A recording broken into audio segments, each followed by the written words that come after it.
Welcome into Hittin Hard with Jon Chuckery here on Locked On Sports Atlanta. Today on the show, we'll talk some Braves baseball with my friend Grant McAuley. You know, it is hot stove season. It's division or bust for the Atlanta Falcons. And any concerns about the Hawks in this 3-game losing streak? All next, Hittin Hard with Jon Chuckery, Locked On Sports Atlanta. This is Hittin Hard with Jon Chuckery, part of Locked On Sports Atlanta. And it starts now.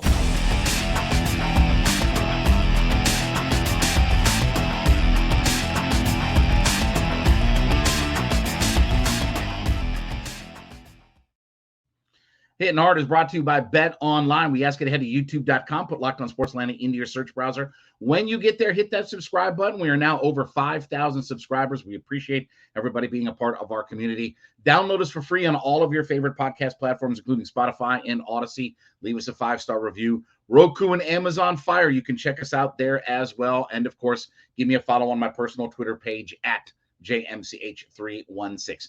We bring into the program my friend. You can check him out on the postcast for Locked On Braves. Grant McAuley is joining us. Give him a follow on his personal Twitter page at Grant McAuley. And Grant, let's start with this. I think folks kind of half read what Terry McGuirk and Greg Maffey had said because they saw we're a top 10 payroll and we expect to be top 5. And they assume it's this year, and we're going to sign Judge and Ohtani and everybody, and we're going to jack it all up. But they said over the next few years. Now, my question to you is, how much of that is just the natural attrition of contracts? Because, look, Ronnie's not $1 million player anymore. He's a $15 million, $20 million player, right? So how much of that is just the natural attrition of signing your guys that the payroll goes up versus we're going to go out and go get a whole bunch of guys to add to this team? Well, I think there's some important things to kind of really look at when you get inside those comments. Number one, if you're a Braves fan, you should be encouraged because, as we know, not too long ago, the Braves were nowhere close to a top 10 payroll in Major League Baseball. They were kind of a middle of the pack. You felt like there was room for them to spend more, but it just didn't seem to happen. And since moving into the new ballpark, winning 5 straight National League East titles, going to the World Series, going to the NLCS twice. Oh, by the way, winning the World Series, that's a pretty big deal. We've seen what this has turned the Battery and the entire area around Truist Park into, and that is a money-making machine for the Atlanta Braves, which, of course, is the design. And if you have that and you've got a winning ball club, then why not keep that thing going and keep printing that money? So you knew that they were going to make their way up, and they did get inside the top 10 this past year. But as you look at what it means to be a top 5 payroll, that means that you're going to be maybe not annually every single season, but more times than not, finding yourself bumping up against or going above the luxury tax threshold, which is something that is one of the big factors for being a big spending team in all of baseball. But I would look at it this way. It may not all happen this year, but I feel like it is a signal that the Braves are going to continue to add, continue to build, and they've already, as we've seen, really locked in a lot of their core to build the foundation for what should be a club that's good for a long time to come. It won't happen overnight. I've said that, but I had conversations all the way back into the summer before all of these other interviews and before the recent Liberty Media stockholder call that indicated, hey, that top 5 thing, that's a real goal for us. And that's something that we're shooting for. And seeing as they were, I believe, 8th in all of baseball this past year, I would say that they're moving in that direction. But again, it took a little while to get here, even in the new ballpark. So let's put on your stock trader visor and bifocals for a second to talk about the business end of this. We saw that obviously they are going to put the Braves up as publicly traded, incorporate the Battery and everything with it. Is this sort of the first baby steps toward selling off the franchise eventually? I mean, is this the easiest path to get to if we want to split everything off from Liberty Media? This is because the whole deal to start with was a stock trade. That's the whole AOL Time Warner, all that was a stock trade. Is this kind of that first step to that next process of eventually selling?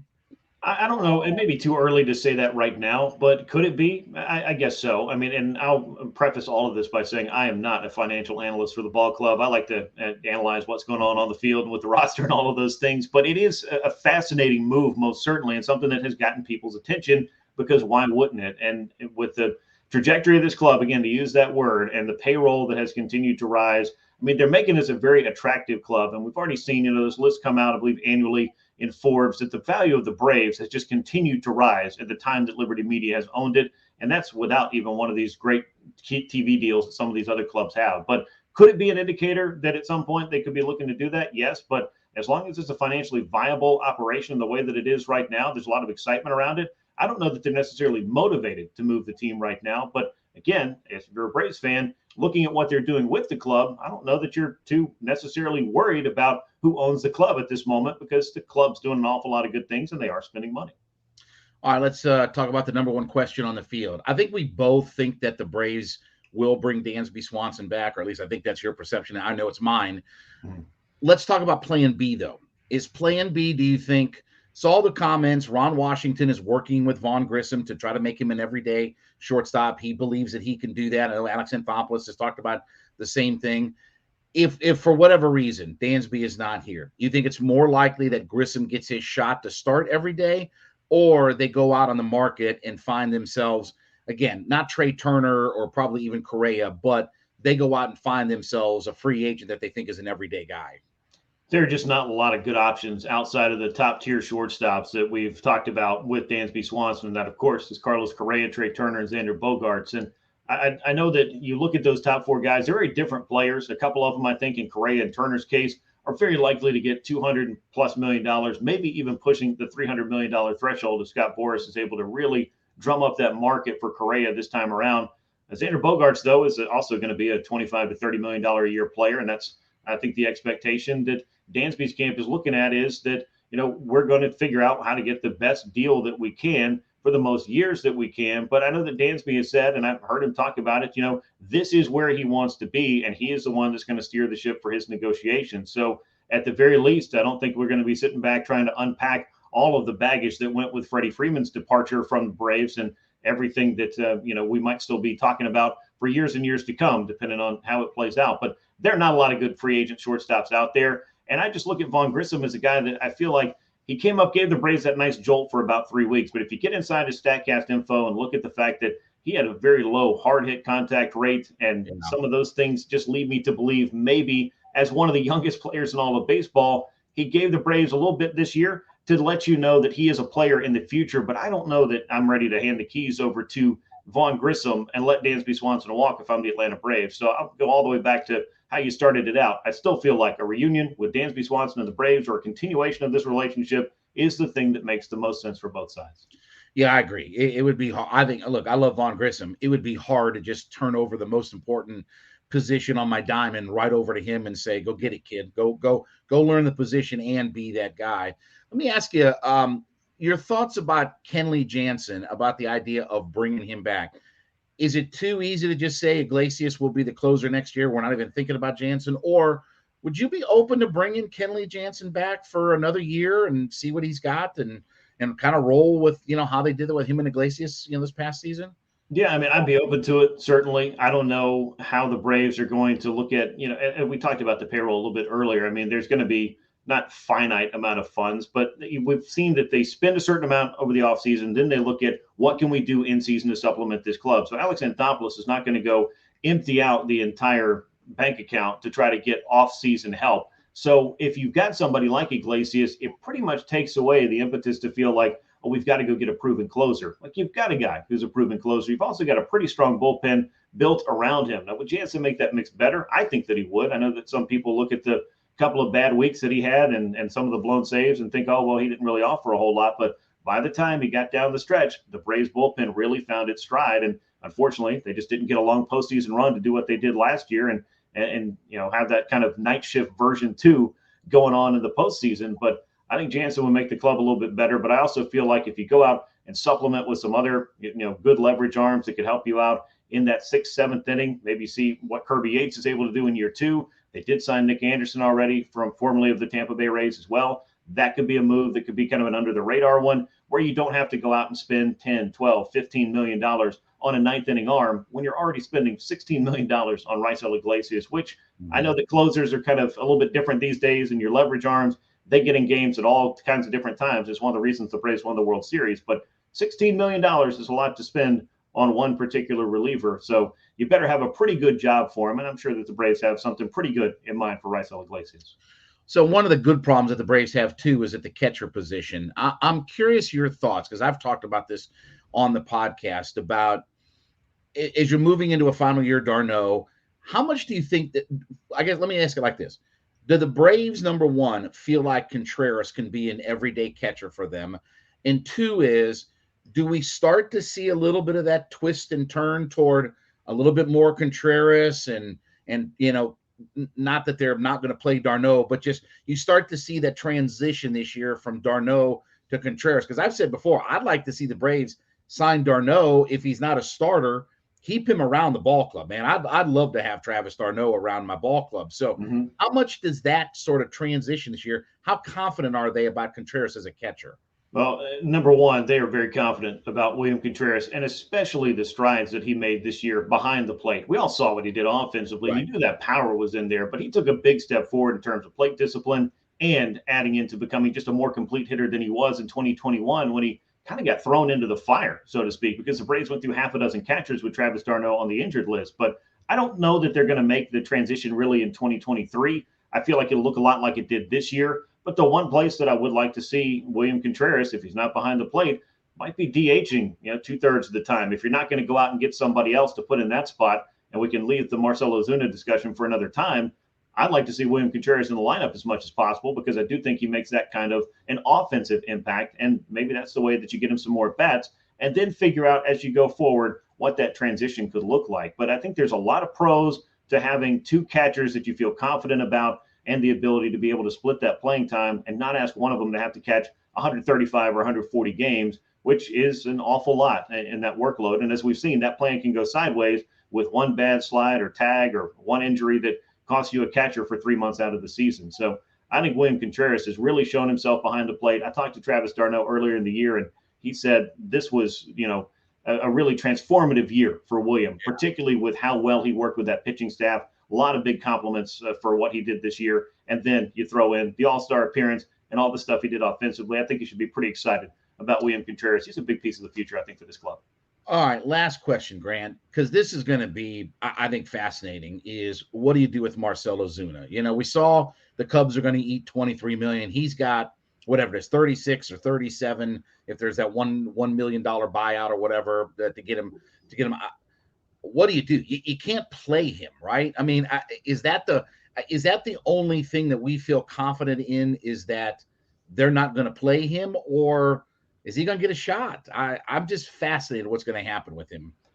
I don't know if fascinating is the word, because I feel like at this point it's starting to get just a little bit of I don't know, maybe uncomfortable might be the best way to put it, because even if you put aside his substantial legal troubles and the things that went on around him, and you just put that out of the conversation, and you look at what he's done on the field in 2021 and 2022, outside of popping a few home runs, he's been one of the least valuable players, everyday players in Major League Baseball since the start of 2021. So if you're just talking about numbers, and again, I understand all the other dynamics that go into it, and I understand that he's owed $37 million.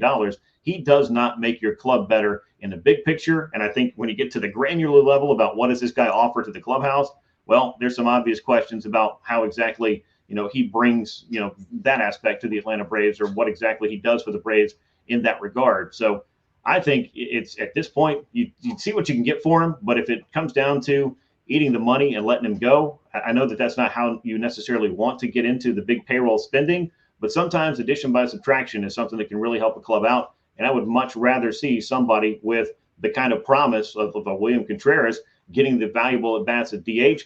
Eddie Rosario should be better than he was in 2022. It was kind of a lost year for him. I think he could bounce back. And then maybe you go out and get one of those patented Alex Anthopoulos one-year deals with a slugger who could come in and help you from the right-hand side and, just make your lineup a little bit better. And I think that those are kind of options you should look at. But all of that hinges on, will they make the decision to simply cut ties with Marcell Ozuna and move on? Are they going to bring this back in spring training and have it be kind of a rain cloud that floats over and it stays the way it's been the last couple of years? I just don't see too many pros to go in that route again. I just feel like this kind of played out and run its course, and it's kind of time to find a conclusion to this tale. Yeah, I don't see how a GM would not make the Braves eat most of that money. If I'm making a trade with Marcell Ozuna, I know they don't want him. I'm making them eat a whole bunch of them. I mean, again, if a GM takes on that contract, then that GM should be fired today. But we can have that discussion another day, another time. We'll make you my stockbroker at some point, Grant. So you can check him out on all of our postcasts for Locked On Braves. Follow him at Grant McAuley. Grant, as always, buddy, appreciate it, man. Thanks for a few minutes today. Thank you. I appreciate it. All right, I want to talk about my friends over at Bet Online. Listen, betonline.net is your number one source for all of your sports wagering information. So listen, it's really simple, right? We got college football still, championship weekend. NFL games are getting cranked up. We're coming down the home stretch. NBA is full bore right now. College basketball in the middle of it. NHL season going on. You have all these things that are available to you. So here's what you do. You head to betonline.net. Take that mobile device, right? You carry that thing everywhere, right? It doesn't go anywhere if you're not around, right? So carry your mobile device, head to betonline.net, check out all of the news and information, scores, e-betting, stats, podcast news, whatever you need. It's all at betonline.net. Then when you get all of it figured out, right? You got all your information. Now get in on the action. You want to jump in on college football weekend? Do it. You want to jump in? You think the Falcons are a good place? Do it. You think that, whatever, Kansas is the play in college do it. It's all available at betonline.net. So take the mobile device, head to betonline.net, check out all the information they have, get in on the action. Betonline.net is where the action starts. Also want to remind you, too, that besides making Locked On Sports Atlanta your first listen every day, make sure you make Locked On Sports Today your second listen. Biggest stories of the day, instant reactions, big game recaps, and the take of the day. Free and available on all of your favorite podcast platforms, including Odyssey, Spotify, and check out their YouTube page as well. All right. It has now become division or bust for the Atlanta Falcons, okay? It's cute to talk about playoff standings. And look, the Falcons right now sit ninth in the playoff standings. They have Seattle, Washington ahead of them in the other two spots, right? That's the two teams directly ahead of them before you get into the Giants, and then you start to get in the Cowboys. So you have a whole bunch of, and really when you look at the NFC East, Philly, Dallas, New York, and Washington right now are all playoff teams. Now, the good news is the Falcons do have the tiebreaker over Seattle, but again, they don't have as good a record as Seattle. Look, here's the problem when you get into the last handful of weeks of the year. And we start to, because look, the division is without question in play. Is the wild card spot in play? Yes, because the Falcons have 5 wins. 3 of the teams ahead of them have 6, 7, and 7 wins, right? There's only 1 game difference between, 1 or 2 games difference between some of these teams that are ahead of them. But realistically, when you talk about, this is what it gets into, jumping over teams, right? You don't control your own destiny. You have to win, they have to lose, right? I mean, that's where it starts to get into trickiness about how do I get up, okay? Well, I need that. Well, the problem is, too, is that you got a whole bunch of teams in the same division that are going to kind of play one another. Look, the division is definitely online. Let's look at the Tampa Bay Buccaneers and what they have left, okay? So they've got the Saints coming up on Monday night, all right? That's at home. Can they win that game? Absolutely. Are they just bad enough, the Buccaneers, that is, pronouns, pal, just bad enough to lose a game like that? Sure, they can. Hell, they just lost to the Browns. Why could they not lose to the New Orleans Saints? But then it's San Francisco. They go to San Francisco. So you're headed out west late in the year, going to play in San Francisco. Then it's back home with Cincinnati. They're looking to be a playoff team. At Arizona, again, going out west, home with Carolina and on January 1st, New Year's Day. And then, of course, here in Atlanta against the Falcons. So while that's not murderer's row of a schedule or anything like that, it certainly is there. Given the way the Buccaneers have played, there are certainly plenty of landmines, right? There are certainly plenty of trip-up moments. Look, I know they went on the road and played Cleveland, but they lost to the Browns. That's a team that we beat. And that's the thing. The wild card is they still have that dude at quarterback, right? I don't care what Brady's numbers have been. I don't care how many divorces he's going through. I don't care how many other owners' weddings he's showing up at. I don't care how much he doesn't like his former head coach. I don't care. Here's what I do know. The dude is still the 7-time Super Bowl winning quarterback. And it's dangerous when you get into betting against guys like that. That's the danger, right? Can the Falcons win this division? Yes. But at this point, it is division or bust. And what that means for the Falcons, okay, realistically for the Falcons, you have to beat New Orleans, you have to beat the Buccaneers, so you have to win both of your divisional games that you have left, because we're done with Carolina, obviously. And you're probably going to have to, I'm not going to say you're going to have to run out on the table, right, in the final 5 games that they have. And don't forget, the Falcons have a bye week, so they get through the Steelers game. They got a bye week, so only 5 games left for the Falcons. You're probably talking about 4-1 with beating the Saints and Buccaneers, right? So you're talking about the 5 games left. Steelers, Saints, Ravens, Cardinals, Buccaneers, okay? Do I think the Falcons are going up to Baltimore and winning? No. But certainly, they should beat the Pittsburgh Steelers at home. I don't care if the Steelers won last night. They're not a very good football team. Can certainly go down and beat New Orleans. You have to win that game. The Ravens, I'm going to chalk up as probably a loss. Home with Arizona, you win that game. And then home with Tampa Bay, you win that game. But if they're 3-2, that ain't going to win the division either, because they don't have the tiebreaker right now over Tampa Bay. You know, with head-to-head divisional record, all that, they don't have the tiebreaker. So 4-1 is a must. Beating the Saints and Buccaneers is a must. Okay? If we put those 3 things on the table, yes, I think the Falcons can find a way to win the division, and that means a home playoff game at some point, right? That means you get a game at Mercedes-Benz Stadium.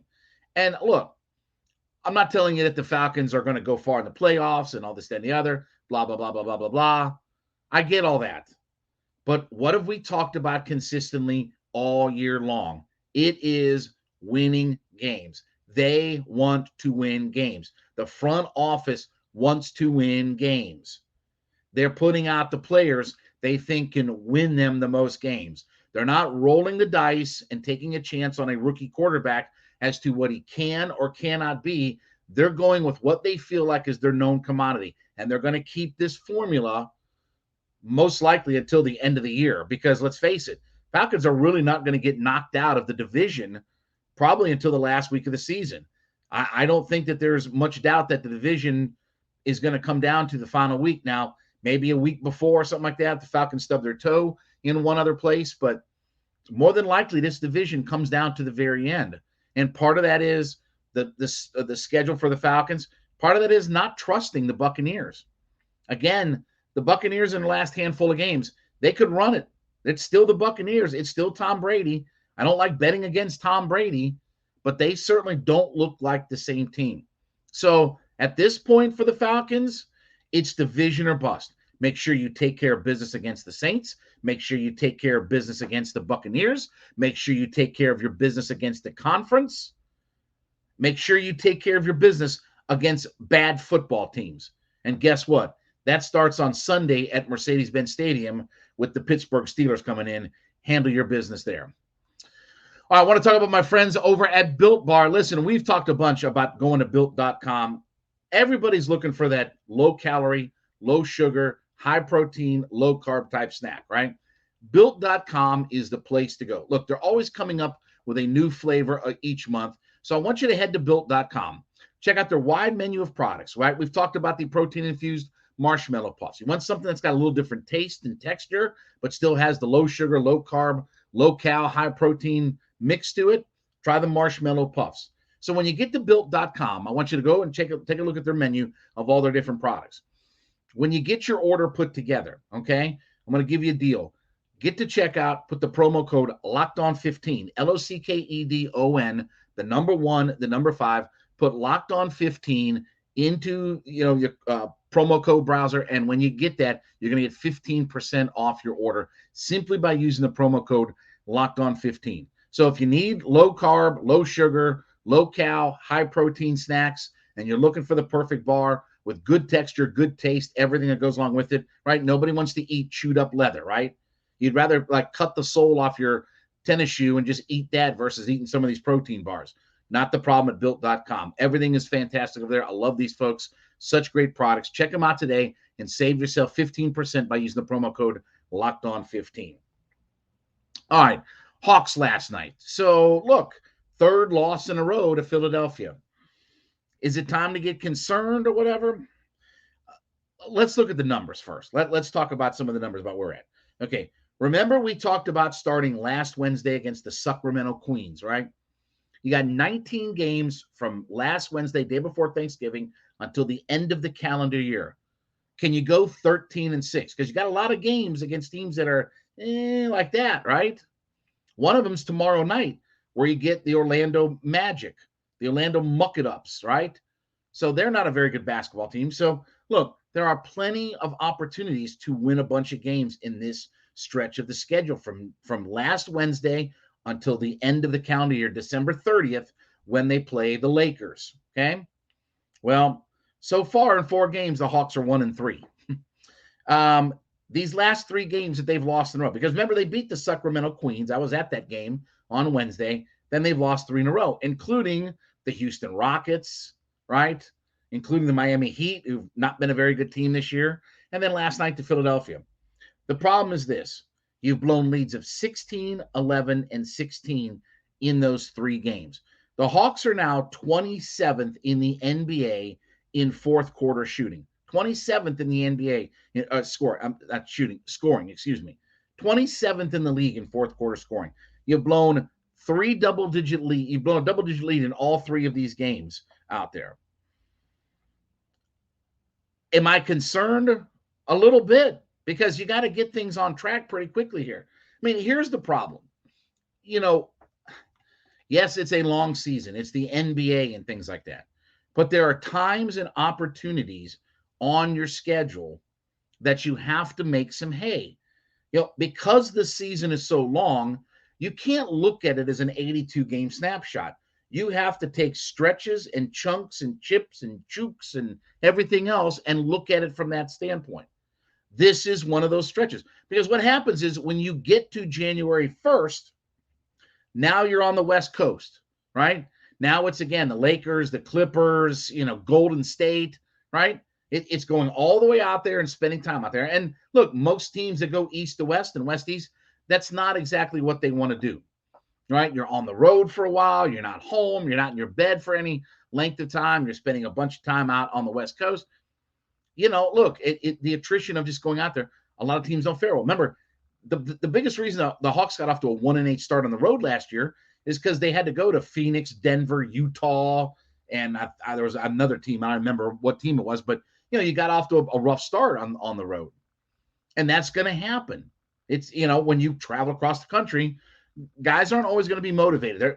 Let me assure you, talking my friend Sam Mitchell, former NBA Coach of the Year, guys aren't going to play hard for 82 games a year. They're not. I mean, it's just the reality of it. So when you get chunks and chinks and chunks and chips and all this kind of stuff in the schedule that says, hey, here's a chance to get healthy and make some hay, you got to do it. You got to do it. And it's a couple of things. One is Trey looks like he's a little bit passive of late. I need him to be my leader. Go out there, get it done, get your shooting down, be the leader scoring on this team. And I'm going to continue to say this, okay? And you can hate me for it. You can put the comments in. You can tell me I'm a hater, this, that, and the other. If John Collins is going to just keep hucking up threes and not making it, again, in this 4-game stretch, okay? This 4-game stretch we talked about, right? Starting last Wednesday and through last night, okay? He's 2 for 19 from 3. 2 for 19. What's more concerning is he's 9 of 14 from the free throw line, but the fact that it's only 14 free throws. If you shoot 19 3-pointers and only make 2, you darn sure better, and I really wanted to swear right there, darn sure better tell me you're getting the free throw line more than 14 times as my 6'10" power forward. Well, he's a stretch. Okay, I don't care about all that stuff. You're a 6'10" power forward who's 2 for 19 in your last 4 games. Hucking it up ain't the answer. When you're shooting 22% on the season, hucking it up more. Get to the basket, get to the line, shoot the mid-range jumper if you feel like you have to do. Whatever you have to do. But 2 for 19 with only 14 free throw attempts. Because remember, basketball 101, you get fouled on a shot, you get 2 free throws versus your 1 shot. So when you're way below the number of threes on free throw attempts, something is wrong when you're a 6'10 player. Okay. Collins ain't Dirk Nowitzki. All right. He ain't that dude. He ain't good enough to stand out there and just huck it all around. He's got to find other ways to be a part of the offense. And in this 4-game stretch, he's averaging 12.75 points. He's under 13 points a game. So I need Trey. I need John. I need these guys to step it up. We heard today, Landry Fields said Bogey's going to be back soon. Good, great. Okay. Give me more bench scoring. But Hawks have got to get this thing figured out, because what you don't want is the season to start going sideways, because you're going to run out of excuse. Now all of a sudden it becomes, okay, now we're into February and we got to start winning games because we didn't take care of our business early on and things like that. Got to shoot the basketball better. Got to get more aggressive at times on their offense. And I need my superstar and Trae Young to not be passive either. All right, well, thank you so much for making Hittin Hard with Jon Chuckery your first listen every day. Make sure you make Locked On Sports Today your second listen, the biggest stories of the day, instant reactions, big game recaps, and, of course, the take of the day. You can find them on YouTube, Odyssey, all of your favorite podcast platforms. Give us a follow. Head to youtube.com, put Locked On Sports Atlanta in the search browser. Hit the subscribe button. Be a part of our ever-growing community there. Of course, we are free and available to download on all of your favorite podcast platforms, including Spotify and Odyssey. Leave us a 5-star review. Roku and Amazon Fire. Check us out there as well. And follow me at JMCH316. This has been Hittin Hard with Jon Chuckery, Locked On Sports Atlanta.